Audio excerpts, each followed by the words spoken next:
성경 말씀 보겠습니다. 시편 50편 5절입니다. 시작. 이르시되 나의 성도를 내 앞에 모으라. 곧 제사로 나와 언약한 자니라 하시도다. 아멘. 예배는 창조의 목적이라고 하는 주제를 가지고 오늘 또 함께 은혜 나누도록 하겠습니다. 지난 시간까지의 말씀들을 대략 요약하면 예배는 창조의 목적인데, 성경에 대해서 우리가 성경을 읽다 보면 여러 가지 의문들이 떠오릅니다. 이제 예를 들면 선악과를 먹으러 할 때 왜 가만히 하나님은 계셨을까? 왜 선악과는 분명히 우리 하나님께서 선악과를 아담이 먹을 것을 당신께서 창조하신 그 창조물이 당신의 법을 어기고 먹을 것을 뻔히 알면서 왜 선악과를 만들어 놓으셨을까?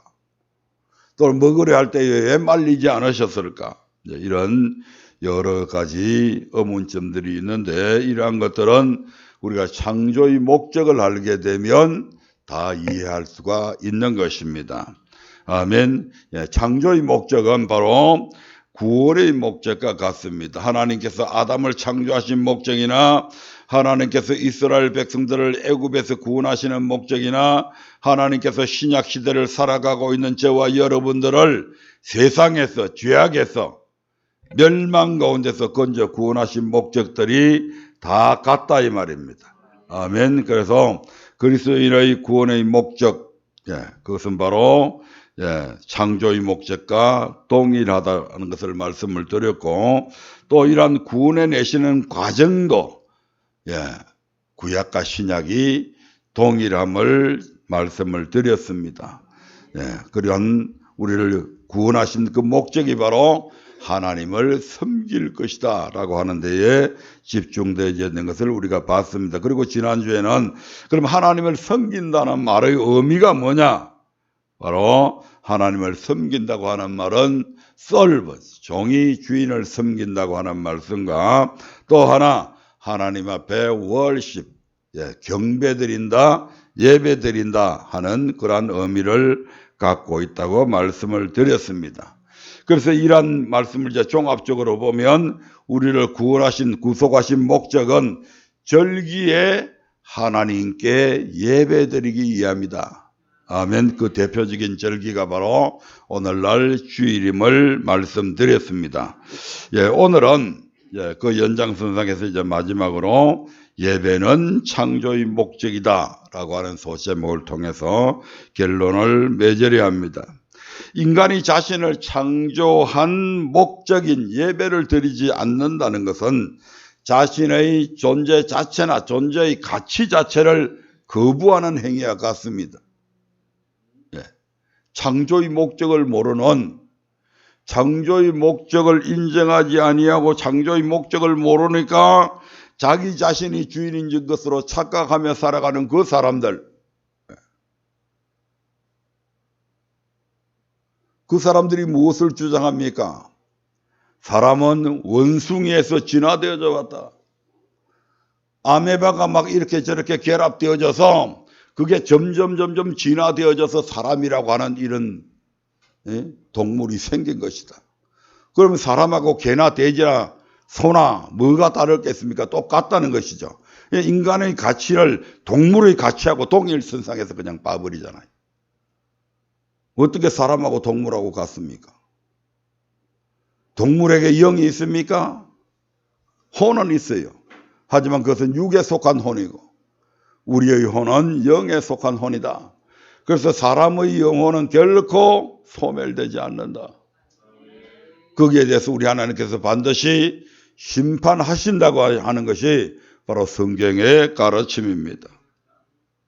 창세기를 살펴보면 1장에서는 하나님께서 천지 만물을 창조하시고 주관하신다는 것을 가르쳐 놓으셨고, 2장에서는 하나님께서 사람을 창조하신 목적이 그로 하여금 하나님의 명령을 지켜서 하나님을 경외하여 마침내 복을 받게 하기 위함임을, 그리고 3장에서는 첫 사람 아담이 하나님과의 언약을 어김을 통해서 결국 에덴 동산에서 쫓겨나게 되고, 그래서 인간의 타락상이 기록이 되어져 있습니다. 그리고 이어지는 4장에서는 에덴 동산에서 쫓겨난 아담이 그 아내 하와와 동침해서 낳은 자녀들 가운데 가인과 아벨이 하나님께 제사 드린 사건을 말씀하고 있습니다. 예, 거기서부터 시작하겠습니다. 창세기 4장 1절부터 5절을 통해서 확인해 보도록 하겠습니다. 창세기 4장 1절부터 5절입니다. 예, 같이 읽어보겠습니다. 아담이 그 아내 하와와 동침하며 하와가 잉태하여 가인을 낳고 이르되 내가 여호와로 말미암아 덕남하였다 하니라. 그가 또 가인의 아우 아벨을 낳았는데 아벨은 양치는 자였고 가인은 농사하는 자였더라. 세월이 지난 후에 가인은 땅의 소산으로 제물을 삼아 여호와께 드렸고 아벨은 자기도 양의 첫 새끼와 그 기름으로 드렸더니 여호와께서 아벨과 그 제물은 연락하셨으나 가인과 그 제물은 연락하지 아니하신지라. 가인이 심히 분하여 안색이 변하니. 아멘. 에덴 동산에서 쫓겨난 아담과 하와 그리고 그의 자녀들 사이에 여러 가지 사건들이 있었을 것입니다. 그런데 그 여러 가지 사건들을 성경에 다 기록하다 보면 이 성경 일평생에 일독할 수 있다 없다? 못해요. 그래서 이 성경책에는 하나님께서 완전히 엑기스만 딱 집약시켜 놓은 겁니다. 우리에게 꼭 교훈되고 필요한 것들만 성경에 기록을 해 놓으셨다 이 말입니다. 그 첫 번째 기록된 것이 바로 가인과 아벨이 드린 제사에 관한 문제가 기록이 되어져 있다고 하는 것은 이 제사가 바로 얼마나 중요한 것인가, 하나님 앞에 예배드리는 이것이 얼마나 중요한 것이기에 아담이 아이들을 낳고 나서 맨 첫 번째 사건이 바로 예배에 관해서만 기록을 해 놓았다 이 말입니다. 그 예는 없어요. 딱 그 부분만 얘기하고 딱 끝냅니다. 아멘.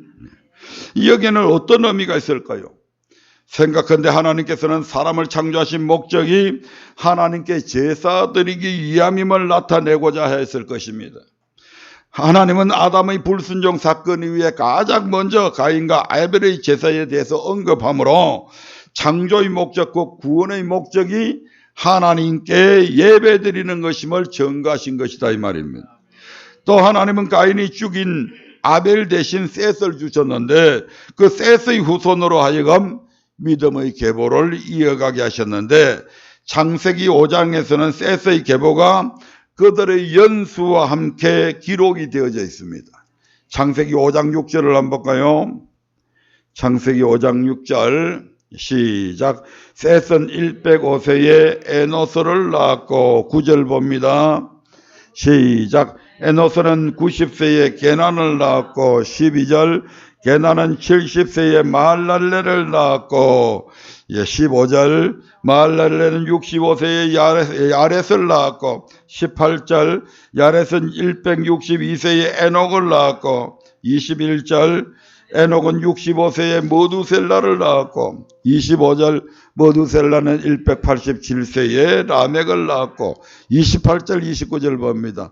라멕은 182세에 아들을 낳고 이름을 노아라 하여 가로되 여호와께서 땅을 저주하심으로 수고로 일하는 우리를 이 아들이 아니하리라 하였더라. 아멘. 이렇게 이어진 믿음의 계보 가운데에 방금 제일 마지막으로 말씀드린 창세기 6장 9절에서는 바로 이 노아에 관한 사건이 기록이 되어져 있습니다.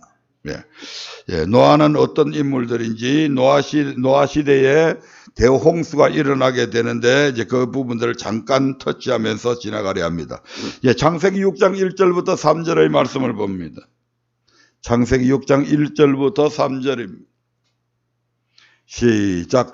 사람이 땅 위에 번성하기 시작할 때에 그들에게서 딸들이 나니 하나님의 아들들이 사람의 딸들의 아름다움을 보고 자기들이 좋아하는 모든 자로 아내를 삼는지라. 여호와께서 가라사대 나의 신이 영원히 사람과 함께하지 아니하리니 이는 그들이 육체가 됨이라. 그러나 그들의 날은 120년이 되리라 하시니라. 아멘. 여기에서 하나님의 아들들이 나오고 사람의 딸들이 나옵니다. 그래서 하나님의 아들들이란 바로 셋의 후손, 즉 믿음의 후손들을 가리켜서 지금 하나님의 아들들이라고 말하고 있고, 사람의 딸들이란 가인의 후손, 가인은 믿지 않는 자의 조상이 되잖아요. 예, 그러니까 믿지 않는 자의 딸들을 가리켜서 여기서 지금 사람의 딸들이라고 얘기합니다. 아멘. 예, 노아 시대에 이르러서 사람이 땅에 이제 점점 인구가 번성하기 시작하면서 이 하나님의 아들들, 즉 하나님을 믿는 하나님의 아들들이 믿지 않는 세상의 딸들을 좋아해가지고 이것들하고 결혼하면서 믿지 않는 자들과 마찬가지로 믿지 않는 자들은 무엇을 위해서 살아가요? 예, 육체를 위해서 살아갑니다. 믿는 사람들은 영혼을 위해서 살아가지만 믿지 않는 자들은 이 세상이 전부잖아요. 아멘. 그래서 그들은 끊임없이 육체의 모든 것들을 추구하면서 살아갑니다. 어떻게 하든지 이 땅에서 돈을 많이 벌어야 되고 출세해야 되고 권력을 쥐어야 되고 부귀영화를 누리는 것, 이것이 육체를 가지고 있는 인간들이 최고로 소망하며 추구하는 것들입니다. 아멘. 하지만 믿음을 가진 사람들은 그것이 문제가 아니죠. 그보다 더 상위의 가치를 우리는 추구하면서 살아가고 있잖아요.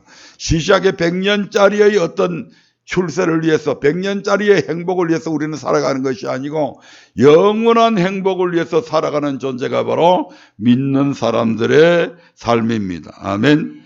예, 그래서 이제 이 하나님의 아들들이 세상의 딸들과 결혼해서 믿지 않는 자들과 마찬가지로 영혼을 위해서 살아가는 것이 아니고 이제 육체의 향락을 즐기면서 살아가게 되었다는 것이죠.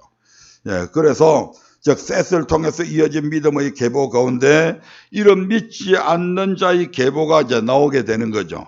그래서 하나님은 사람의 죄악이 세상에 간영한가 그 마음의 생각의 모든 계획이 항상 악할 뿐임을 아시고 땅 위에 사람 지으셨음을 한탄하사 사람을 지변해서 썰어버리시기로 작정하시게 됩니다.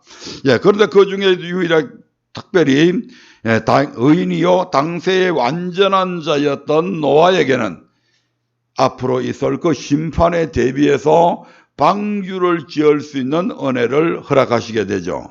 예, 그래서 앞으로 40주야를 비가 땅에 쏟아지게 하는 홍수로 지면의 모든 생물을 썰어버실 때에 방주에 들어간 노아와 그 7 식구는 그래서 구원을 받게 됩니다. 아멘. 이 홍수 심판 후에 방주에서 나온 노아가 가장 먼저 한 일이 무엇일까요? 홍수가 쏟아져 가지고 방주에 40일 동안 밤낮 주야로 하늘의 창이 열리고 땅에서는 창수가 막 땅에서도 물이 막 터져 나오고 이래서 온 지구가 다시 물로 뒤덮여졌잖아요. 아멘. 그 물이 다시 빠져나가기까지 엄청난 시간이 흘러갔고 근 1년 동안 노아는 이 방주 안에서 지내게 됩니다. 아멘. 그리고 나서 이제 물이 점점 잦아들고 나서 노아의 방주가 이제 아라랏산에 얹혀지게 되었을 때 노아가 거기에서 나와서 맨 첫 번째로 한 일이 무엇인가? 창세기 8장 18절부터 20절의 말씀을 보겠습니다. 창세기 8장 18절부터 20절입니다. 시작. 노아가 그 아들들과 그 아내와 그 자부들과 함께 나왔고 땅 위의 동물 곧 모든 짐승과 모든 기는 것과 모든 새도 그 종류대로 방주에서 나왔더라. 노아가 여호와를 위하여 단을 쌓고 모든 정결한 짐승 중에서와 모든 정결한 새 중에서 취하여 번제로 단에 드렸다. 노아는 방주에서 나온 후 가장 먼저 하나님을 위하여 단을 쌓고 제물을 취하여 번제로 단에 드렸다고 말씀합니다. 즉 하나님께 제사 예배 드렸다 이 말입니다. 아멘. 이 사건 역시 하나님께서 사람을 창조하신 목적, 꼭 구원하신 목적이 하나님께 예배 드리는 데 있었음을 보여주고 있습니다. 아멘. 홍수 심판으로 세상의 모든 믿지 않는 자들과 순종치 않는 자들을 멸하신 하나님은 노아를 통해 다시 믿음의 계보를 이어나가게 하셨습니다. 그러나 창세기 11장에 보면 우리가 알다시피 바벨성 사건이 일어나게 되죠. 그래서 모든 사람들이 이제 다시는 우리가 홍수로 인해서 멸함을 면하자 해가지고 바벨성을 쌓게 되는데, 그 바벨성을 쌓으면서 그 대를 꼭대기를 어디까지? 하늘에까지 닿게 하자. 그러면 하나님이 아무리 이 지구를 멸한다 해도, 물로 다시 심판한다 해도 결국 거기에까지는 미치지 못할 것 아니냐. 어리석은 인간들이 그렇게 생각을 해서 바벨성을 짓게 됩니다. 그걸 통해서 우리 이름을 내자, 이렇게 생각하고 짓게 되는 거죠. 이 사건, 그래서 노아로부터 시작된 믿음의 계보 가운데서 또 이렇게 믿지 않는 자들이 생겨나게 되는 거죠. 그래서 하나님은 노아의 아들 셈과 함과 야벳 가운데서 셈의 후손 아브라함을 믿음의 조상으로 택하게 되는 겁니다. 그리고 그가 믿음으로 하나님을 경외하는 자로 인정되기까지 오랜 세월 동안 훈련시키셨는데, 그 가운데 보여진 아브라함의 삶을 보면 가는 곳곳마다 단을 쌓았음을 볼 수가 있습니다. 시간 없으니까 다 볼 수는 없고 몇 군데만 볼 텐데요. 창세기 12장 6절부터 7절을 한번 보겠습니다. 창세기 12장 6절부터 7절입니다. 시작. 아브라함이 그 땅을 통과하여 세겜 땅 모래 상수리 나무에 이르니 그때 가나안 사람이 그 땅에 거하였더라. 여호와께서 아브라함에게 나타나 가라사대 내가 이 땅을 내 자손에게 주리라 하신지라. 그가 자기에게 나타나신 여호와를 위하여 그곳에 단을 쌓고. 아멘. 가는 곳곳마다 그가 기근을 피해서 애굽으로 내려갔다가 다시 베델에 돌아왔을 때도 단을 쌓았습니다. 8절에 볼까요? 8절 시작. 거기서 베델 동편 산으로 옮겨 장막을 치니 서는 베델이요 동은 아이라. 그가 그곳에서 여호와를 위하여 단을 쌓고 여호와의 이름을 부르더리. 쭉 지나가서 창세기 13장 18절 한번 보겠습니다. 창세기 13장 18절입니다. 시작. 이에 아브라함이 장막을 옮겨 헤브론에 있는 마므레 상수리 숲에 이르러 거하며 거기서 여호와를 위하여 단을 쌓았더라. 이처럼 하나님은 거의 평생에 가는 곳곳마다 단을 쌓았습니다. 즉 예배드렸다 이 말입니다. 이는 하나님께서 아브라함을 택하신 목적, 우리를 택하고 구원하신 목적이 바로 하나님께 제사 드리는 데 있음을 우리에게 교훈해 주는 사건들입니다. 아멘. 이 아브라함뿐만 아니고 그의 아들 이삭도 그의 손자 야곱도 가는 곳곳마다 하나님 앞에 예배 드렸던 것을 우리가 기억을 합니다. 아멘. 야곱이 자기 형 에서를 피해서 저 바단 아람으로 도망갈 때도 베델이라고 하는 곳에 단을 쌓고 거기서 하나님께 예배 드렸고, 돌아올 때도 거기서 예배 드렸던 사건을 우리가 봅니다. 이뿐만 아니고 신약 시대에도 요한복음 4장에 나오는 예수님과 수가성 여인의 대화를 통해서 하나님께 예배 드리는 것이 바로 구원의 목적임을 알 수가 있습니다.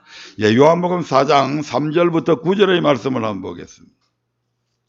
같이 읽어보겠습니다. 시작. 유대를 떠나서 다시 갈릴리로 가실새 사마리아로 통행하여야 하겠는지라. 사마리아에 있는 수가라는 동네에 이르시니 야곱이 그 아들 요셉에게 준 땅이 가깝고 거기 또 야곱의 우물이 있더라. 예수께서 행로에 고나여 우물 곁에 그대로 앉으시니 때가 제6시쯤 되었더라. 사마리아 여자 하나가 물을 길러 왔음에 예수께서 물을 좀 달라 하시니 이는 제자들이 먹을 것을 사러 동네에 들어갔음이라.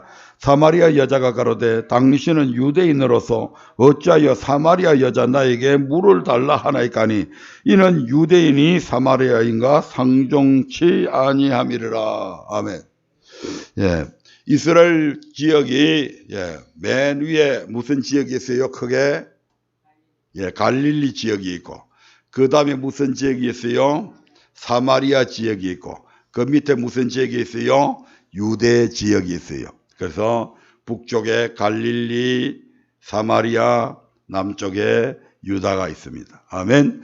예, 그래서 이 유다 땅에서 갈릴리 쪽으로 가려면 이 사마리아를 가야 되는, 가면 지름길인데 이스라엘 백성들은 이 사마리아 사람들과 상종을 않기 때문에 사마리아 땅을 절대로 통과하는 법이 없습니다. 그래서 삥 둘러서 우회를 해가지고 가든지 좌쪽을 향해서 해가지고 쭉 따라가서 그렇게 가면 시간이 훨씬 더 많이 걸리고 또 거기에서는 강도 떼들이 나타나가지고 강도도 자주 만나는 그런 지형적인 이제 특성을 갖고 있습니다. 그런데 예수님께서 이제 유다 땅에서 지금 갈릴리로 가야 되는데 가시면서 지금 어디를 통과했다고요? 바로 사마리아로 통과하게 됩니다. 예, 그러다가 이제 수가성이라고 하는 곳에 도착을 해가지고 거기서 그 우물이 있어서 이제 유대 나라는 아시다시피 우리나라보다도 훨씬 더 기후가 덥잖아요. 예, 그러다 보니까 이제 낮에 긴 행로를 따라서 올라가다 보니까 목도 마르고 시장하기도 하고 해서 제자들은 먹을 것을 사러 동네에 들어가고 예수님은 지금 우물 곁에 앉아서 지쳐있는 모습으로 앉아있는 겁니다. 자, 그때 시간이 언제였냐면 6시였다. 6시면 이른 아침인가요? 예, 아니죠. 유다는 우리나라보다도 6시간 늦게 이게 시간이 흘러갑니다. 아멘. 예, 시차가 있죠. 그래서 여기서 6시라고 하는 것은 우리나라로 시간을 따지면 12시입니다. 12시에 태양이 가장 뜨거울 때죠. 12시부터 오후 3시가 가장 태양이 열이 많이 뜨겁게 될 때입니다. 예, 그렇게 뜨거운 열기 속에서 아니 어떤 여자가 사마리아 여자가 물을 길러 거기에 나온 겁니다.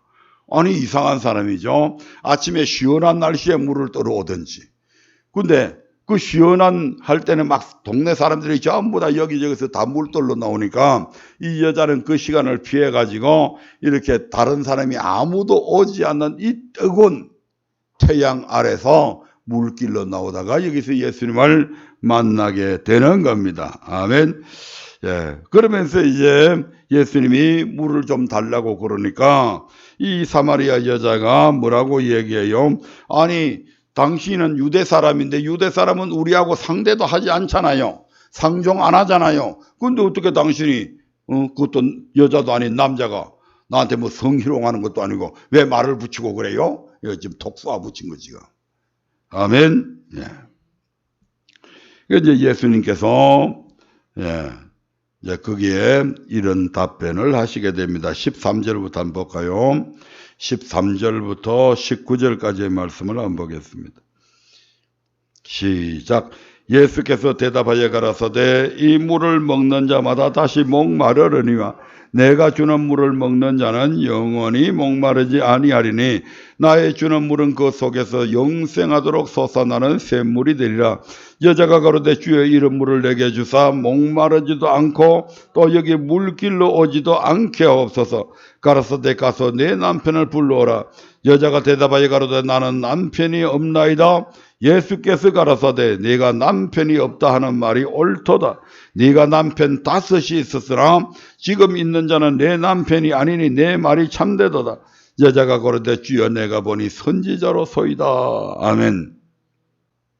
이 여자가 이제 물 줄 것을 거절하게 되자 예수님께서 야, 이 물은 마시고 나면 또 목마르지. 예.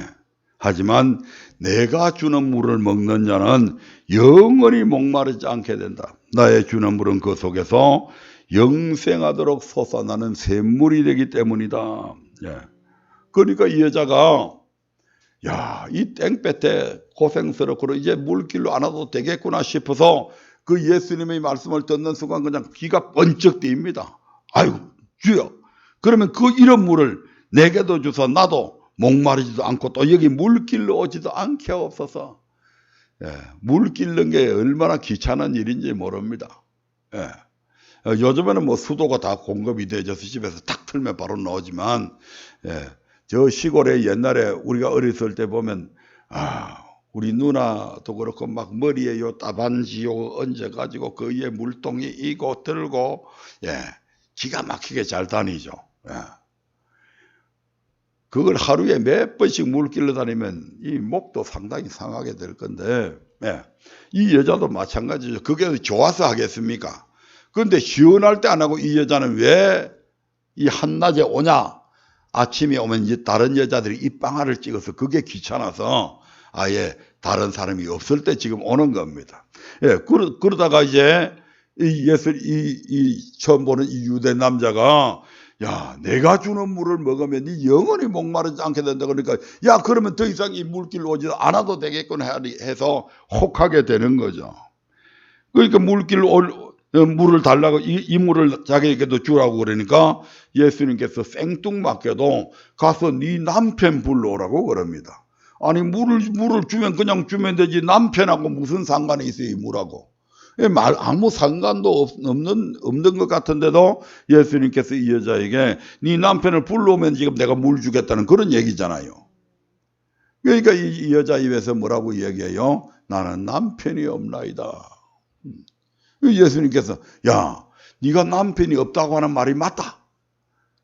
네가 남편 5이 있었는데 이 남자하고 살아보면 행복해질까 해가지고 돈 많은 남자하고도 살아보니까 별 행복이 없어서 헤어지고 건세 있는 남자하고 살아보면 진짜 행복할까 싶어서 살아보니까 그것도 또 마음에 만족이 없어서 또 헤어지고 힘 있는 남자하고 살아보면 재미가 있을까 싶어서 살아봤는데 그것도 시들해지고 공부를 많이 한 사람하고 만나보면 행복해질까 해서 학자하고 살아봤는데도 좀 있다가 시들해지고 결국 세상이 주는 것은 목마르다 이 말입니다. 이 땅에는 만족함이 없어요. 아멘. 아무리 선남선녀가 있어도 처음에는 좀 매료가 있고 해서 하지만 조금 지나고 나면 다 사람 추한 모습, 좋은 모습, 추한 모습 다 이렇게 알다 보면 그저 정 떨어지는 겁니다. 그래서 평생왼수라고 그러죠. 평생왼수. 이 여자가 이제 그렇게 사는 거죠.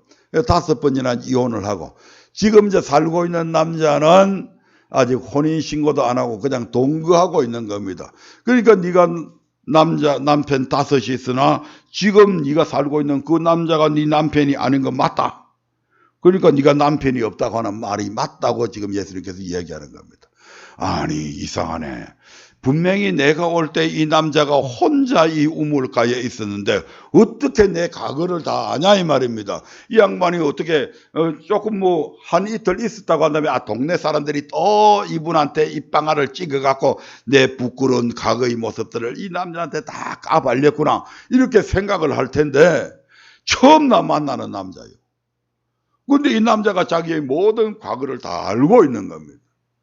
그래서 이제 여자가 마음에 아하 이분은 그냥 보통 일반 사람이 아니고 선지자구나 하는 것을 직감을 하게 됩니다. 아멘.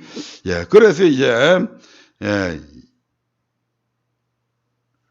이 여자의 질문이 이제는 이때까지는 물에 관한 질문을 주고받고 했는데 이제는 물에서 떠나서 전혀 다른 질문을 하게 됩니다. 요한복음 4장 20절 봅니다. 시작. 우리 조상들은 이 산에서 예배하였는데 당신들의 말은 예배할 곳이 예루살렘에 있다 하더이다. 예. 이처럼 조금 전까지만 해도 영원히 목마르지 아니한 생수를 구하던 여인은 예수님이 선지자로 생각되어지자 더 이상 생수에 관하여 묻지 아니하고 완전히 대화가 바뀌어 버리죠. 지금 즉시 예배에 관해서 질문하게 됩니다. 여인의 이런 행동에서 우리는 이 여인이 그동안 예배에 대해서 얼마나 많이 고민해 왔는지 짐작을 할 수가 있습니다.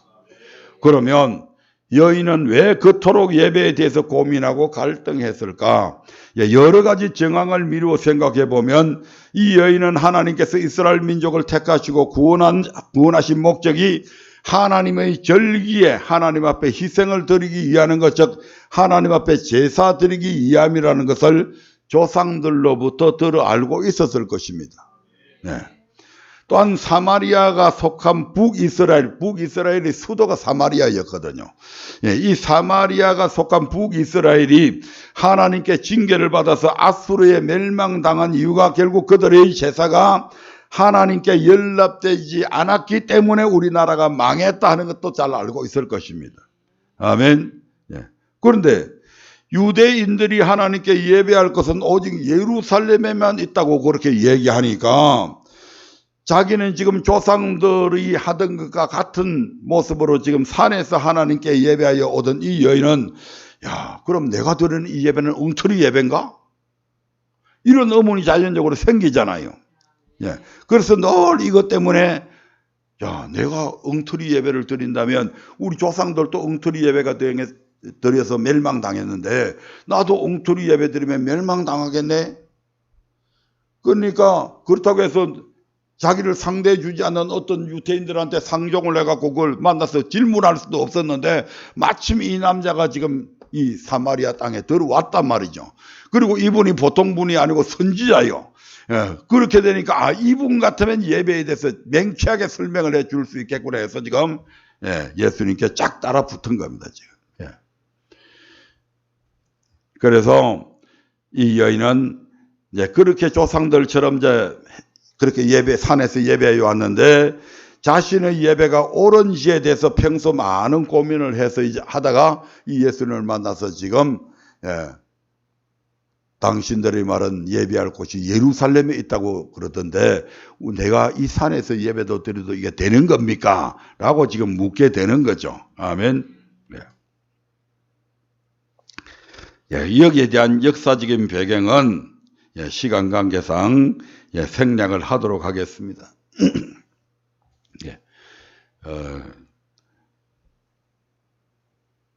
분명히 예배는 예루살렘 성전에서 드려야 되는데 북이스라엘의 10지파가 왜 산에서부터 예배 드리게 되었냐 하면 북이스라엘의 왕이 여로보암 왕인데 초대 왕이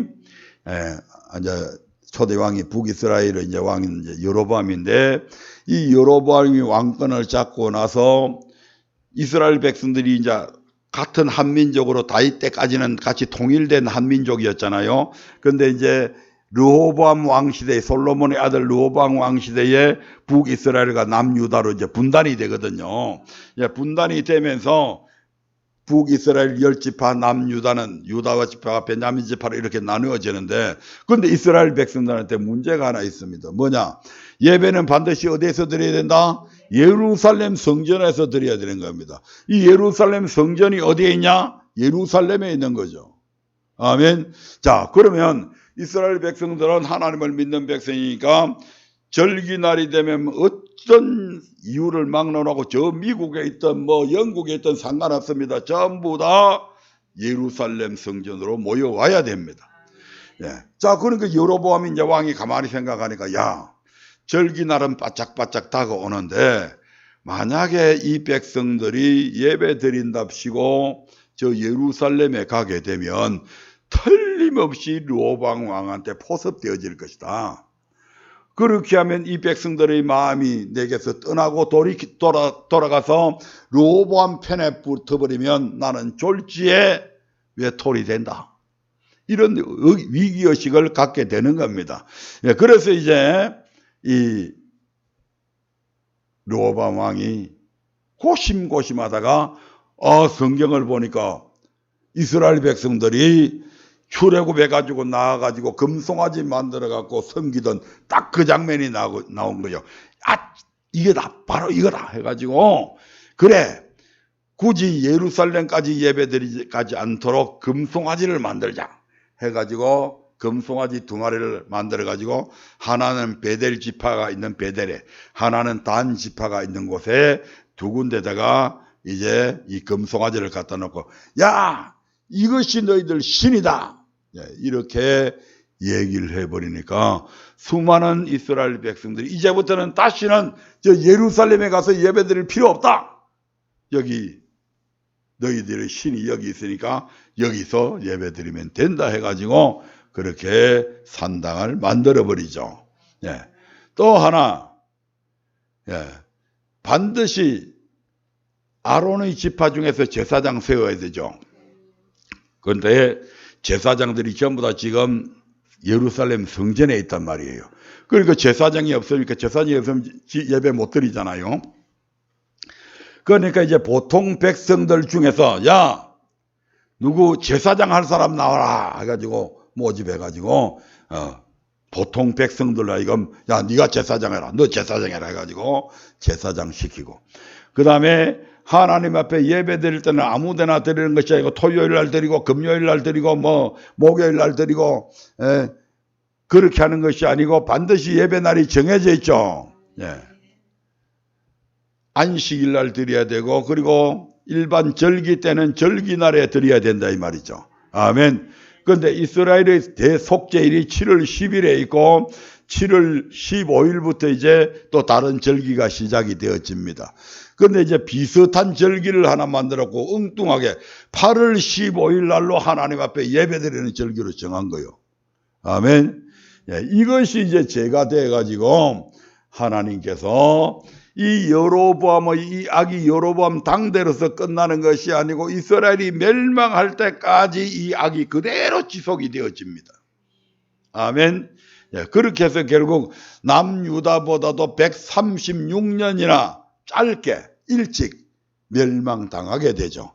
예, 이 멸망당할 때 아수르라고 하는 북쪽에 있는 강대한 이 아수르 제국이 이 이 사마리아를 침공해서 이제 이들을 이제 포로로 잡아가는데 이제 성경 역사적으로 보면 바벨론 제국과 아수르 제국이 그 당시에 이제 강대국들이 처음에는 아수르 제국이 지배하고 시간이 흘러가다가 바벨론 제국에서 아수르 제국이 이제 다시 이제 멸망하게 되는데 이 아수르 제국의 이 정벌 정책하고 바벨론 제국의 정벌 정책이 달라요. 네.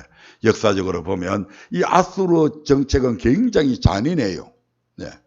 그래서 이 아수르가 이 북쪽 이스라엘 사마리아 백성들을 이제 포로로 잡아가지고 끌고 가는데 가가지고 어느 한 곳에 포로들을 집결시켜 놓지 아니하고 그 이스라엘 백성들을 뿔뿔이 흩어버립니다. 뿔뿔이 흩어버려서 같은 민족끼리 살지 못하게 만들어버립니다. 이 민족들하고 살면 그 자녀들이 태어나면 어차피 결혼은 시켜야 되잖아요. 그러면 어떤 사람들하고 결혼시킨다? 이민족들하고 결혼을 시키는 거예요. 아멘. 예, 그렇게 하고 그 다음에 사마리아 성 그 수도에는 어떤 족속들을 보내느냐면 또 다른 이민족들을 이 사마리아 성 안에 투입시키는 겁니다. 그래서 사마리아에 있는 여자들과 또 이제 이 이민족들이 들어와서 또 거기서 결혼을 하게 되면 전부 다 호넬 아들이잖아요. 그렇게 되면 완전히 민족성 자체를 말살시켜 버리는 겁니다. 예. 이런 정책을 썼어요. 민족성을 아예 없애버리는 거예요. 그런데 이렇게 이제 그 성경에는 안 나와 있지만 이런 역사적인 사건을 통해서 사마리아에서 이제 하나님을 못 섬기고 우상만 섬기게 되니까 거기에 큰 재앙이 일어나게 되는 거죠. 예, 그래서 이제 왜 끊임없이 여기서 재앙이 일어나지? 그래서 이제 왕한테 건의를 하게 되죠. 예, 아수르 왕한테 건의를 해서 이스라엘 백성들은 원래 하나님을 믿는 백성들인데 다른 신을 섬기면 이런 재앙이 임하게 됩니다. 그래서 그래? 그러면 그 신도 섬기고 또 다른 신도 그럼 섬기게 해라. 해가지고 이 사마리아 성 안에 그들이 조상으로부터 섬겨는 하나님도 섬기고 이방신들도 섬기는 이런 형태로 지금 바뀌어진 겁니다. 그게 쭉 이제 역사적으로 내려오는데 이스라엘 백성들이 유다 민족들은 나중에 바벨론에 의해서 멸망당하게 되죠. 그리고 이제 포로 귀환을 하면서 그들이 뭘 해요? 성전을 짓게 되죠. 성전을 짓으니까 당연히 북쪽에 있는 사마리아 사람들도 야 우리도 성전 짓는 거 도와줄게. 우리도 같이 짓자. 그렇게 하니까 남유다 백성들이 단호하게 거절하죠. 너희들은 유다 민족이 아니야. 호넬족이야. 개 같은 이방인들하고 같이 피가 섞였어. 그렇게 해서 성전 짓는데도 참가시켜주지 않았고 성전을 지을 수가 없었습니다. 그래서 이제 북쪽에 있는 사마리아인들이 많이 이제 이 성전 짓는 것을 방해하는 일들이 나오는데 이게 이제 역사적으로 쭉 흘러내려오면서 이 북쪽에 있는 그래도 하나님을 믿는 이 사람들은 이제 예배를 어디에서 드렸다? 산에서 드리게 되고, 남쪽에 있는 유다 민족들은 예루살렘 성전에서 예배를 드리게 되는 겁니다. 그리고 그때부터 이 남유다에 있는 사람들이 북쪽 갈릴리로 가려고 그러면 절대로 사마리아 사람들하고는 상종을 안 합니다. 왜? 개 같은 족속들이니까. 그래서 상종을 안 하고 삥 둘러서 갈릴리까지 가고, 이게 이제 역사적으로 그대로 지금 흘러내려오다가 이 여자가 이제 예배를 드리고 있었는데, 이 예배 드리는 것이 엉터리라고 유대인들이 이야기하니까 이 여자는 이런 갈등을 겪고 있었다 이 말입니다. 아멘. 예.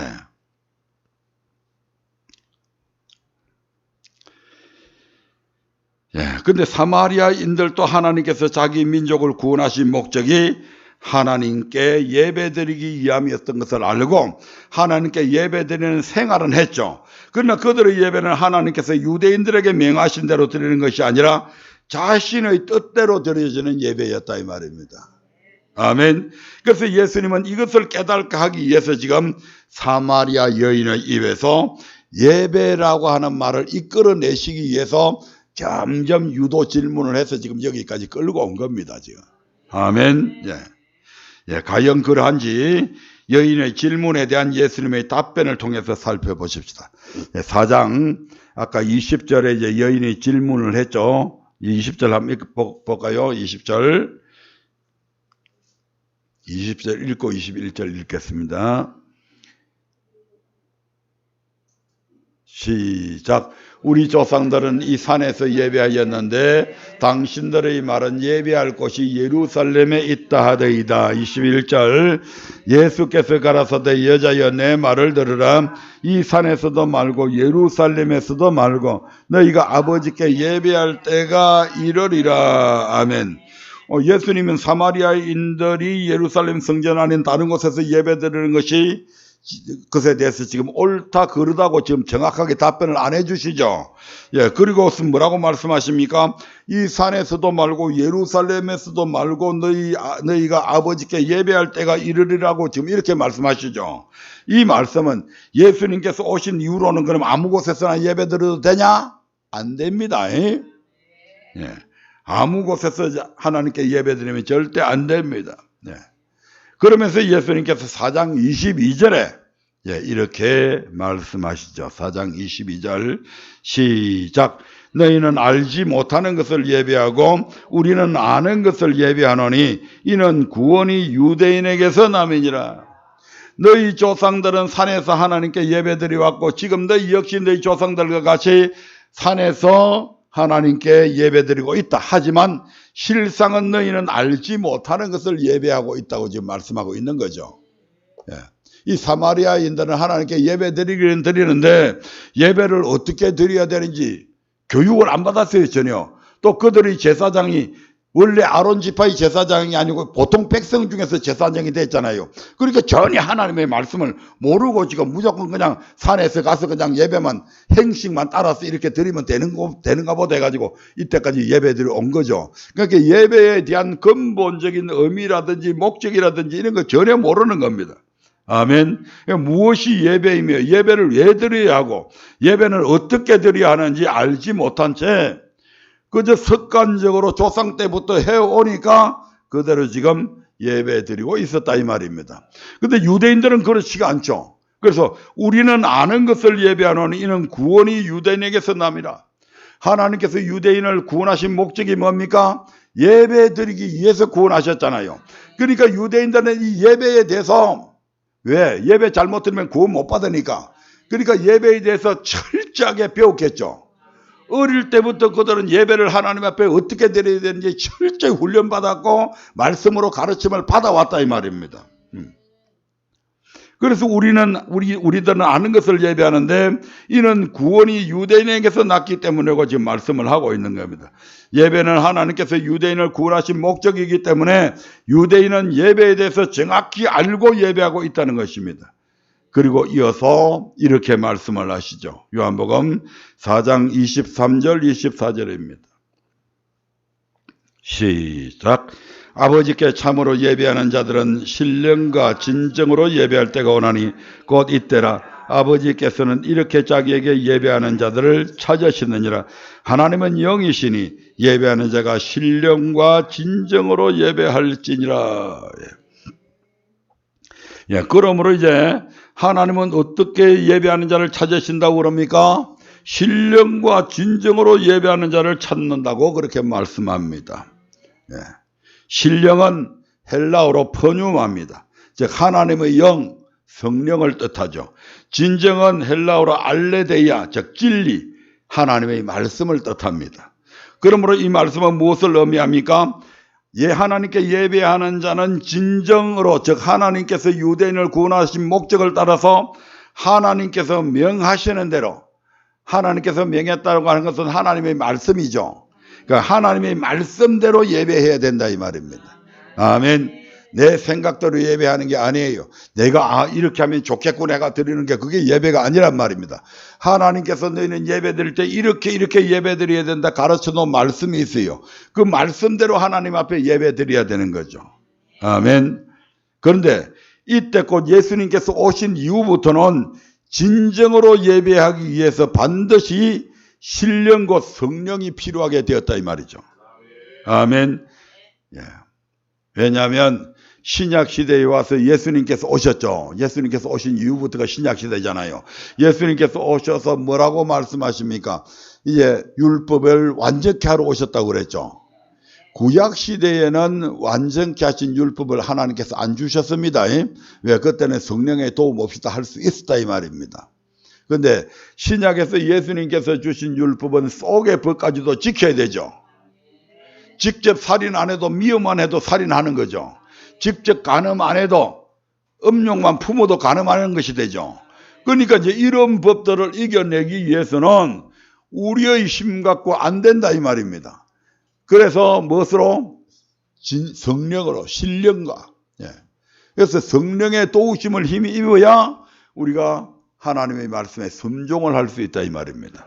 아멘. 그래서 신령과 진정으로 이제 예배 드려야 된다.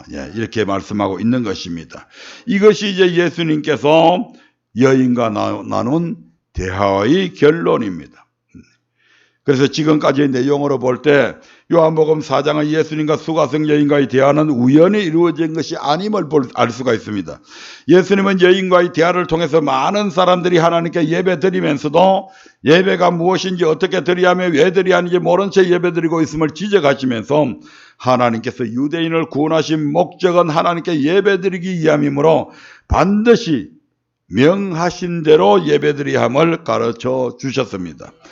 이를 통해서 예수님께서 이 땅에 오신 이후로 예배하는 자는 신령과 진정으로 예배해야 되며 이것이 하나님께서 우리를 창조하신 목적 곧 구원하시는 목적이라고 하는 것을 우리에게 교훈하셨다 이 말입니다. 그래서 여러분들이 오늘 이 교회에 나왔는데 언약교회만 가면 그럼 다 예배 연락하시냐? 아니라고 하는 얘기죠. 서울에 있는 사랑의 교회에 가서 예배드리면 그 수천 명 있는 수만 명 있는 데서 예배드리면 받냐? 그것도 아니라는 거 하는 거죠. 예배는 하나님께서 무엇을 받는다? 개개인의 예배를 받는다. 아멘. 그 개개인의 예배가 어때야 된다고요? 신령과 진정으로 드려지는 예배를 받는다 이 말입니다. 그러니까 예루살렘에서도 말고 이 산에서도 말고 예루살렘에서도 말고 하니까 장소가 물론 교회에서 드려야 되는데 교회에서 그럼 드린다고 해서 다 예배 받냐? 그것도 아니라는 얘기죠. 교회에서 드리는 예배 중에서도 왜냐하면 지정한 장소니까 교회에서 드리는 예배 중에서도 어떤 예배만 받는다? 신령과 진정으로 드리는 예배만 연락된다 이 말입니다. 이걸 이제 주님께서 이 요한복음 4장에서 지금 이 수가성의 여인과의 대화 속에서 이렇게 지금 교훈하신 겁니다. 말씀을 마치려 합니다. 이상과 같이 하나님은 첫사람 아담의 불순종 사건 위에 가장 먼저 그들의 후손 가운데 가인과 아벨이 드린 제사를 기록함으로써 두 번째로 믿음의 조상 아브라함과 이삭과 야곱이 가는 곳곳마다 하나님께 단을 쌓고 여호와의 이름을 부른 사건들을 기록함으로써 세 번째로 모세를 바로에게 보내어 이스라엘 자손을 내어 보내게 하는 과정 속에서 네 번째로 또한 예수님이 사마리아 땅의 수가성에 있는 한 우물가에서 만난 여인과 나누신 대화를 통해서 하나님께서 우리를 창조하신 목적과 구원하신 목적은 하나님께 예배드리게 하기 위함임을 증거해 주셨습니다. 그래서 시편 53, 5절에서 성도를 가리켜 하나님께 제사로, 즉 예배로 언약한 자라고 말씀하고 있는 겁니다. 그래서 성도는 하나님께 예배드리기 위해 창조되고 예배드리기 위해 구원받은 존재라는 것입니다. 그러므로 우리 하나님께서 얼마나 이 예배를 귀하게 여기겠어요. 아멘. 그래서 무조건 교회 왔다고 해서 그 예배가 다 연락되는 게 아니라니까. 하나님께서 연락 받으시는 예배가 있고 연락 받지 않는 예배가 있다 이 말입니다. 그러니까 여러분 각자는 이것을 알 수가 있는 거죠. 내 예배가 연락되어지는지 안 되어 있는지 우리는 가인과 아벨의 제사를 통해서 알 수가 있습니다. 예배가 연락 안 되면 어떻게 되냐?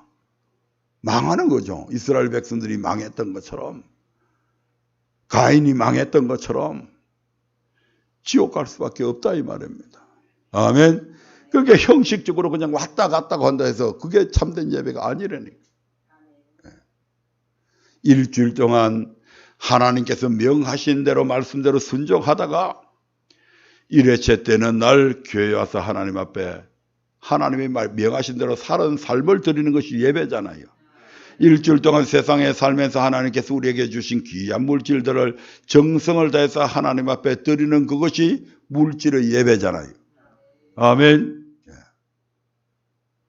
그래서 이 예배를 통해서 하나님이 영광 받으시고 그러고 나서 하나님이 영광만 받으시고 그래 내 기분 좋다 이러면 하고 그렇게만 하고 끝내냐? 아니라는 얘기죠. 하나님께서 신령과 진정으로 예배 받으시고 그들의 심령 가운데 하나님께서 만족함을 주시고 목마르지 않는 샘물이 솟아나는 은혜가 있게 만든다 이 말입니다. 예수님 한 분만으로 만족할 수 있도록 만들어 주신다 이 말이죠. 아멘. 그래서 저와 여러분들이 내 딴에는 거룩한 모습을 하고 막 하나님 앞에서도 하나님은 우리의 속까지도 다 알고 계시는 분이십니다. 아멘. 그러니까 내가 잘못 살아온 것이 있으면 하나님 앞에 토스를 하는 게 제일 빨라요. 아멘.